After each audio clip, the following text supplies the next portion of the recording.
इसका मतलब है कि वो हमारा कोई पूर्व जन्म है, कोई वो हमारा पुराना जन्म में किया गया कोई हमारा कर्मा है जो अब हमारे सामने आ रहा है।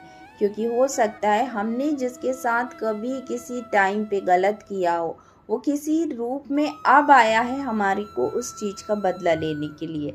ये बिल्कुल हो सकता है, क्योंकि जो लोग पूर्व जन्म में बिलीव करते हैं वो पूर्व जन्म के कर्मा में भी बिलीव करते हैं।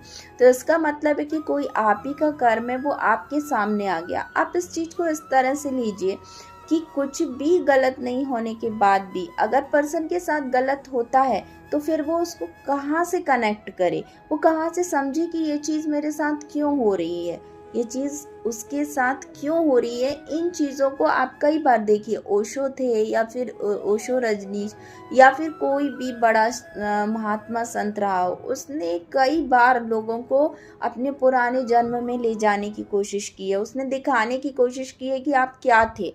तो ऐसा करने की कोशिश उसने क्यों की होगी? बिकॉज कि हम एक्सेप्ट ही नहीं कर पा रहे ना कि हमारे साथ अगर कुछ गलत हो रहा है तो वो हो क्यों रहा है।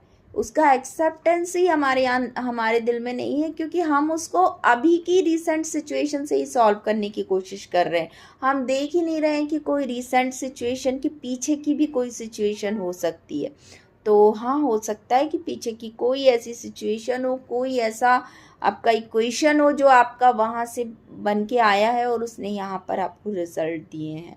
तो प्लीज़ अपना, अब हम कुछ कर तो नहीं सकते पुराने कर्मा का, तो अभी का कर्मा आपका सुधारें और अभी आपकी चीज़ों को सही करें। तो हो सकता है ये कैरी फॉरवर्ड हो तो फिर ये अच्छे वे में जाए।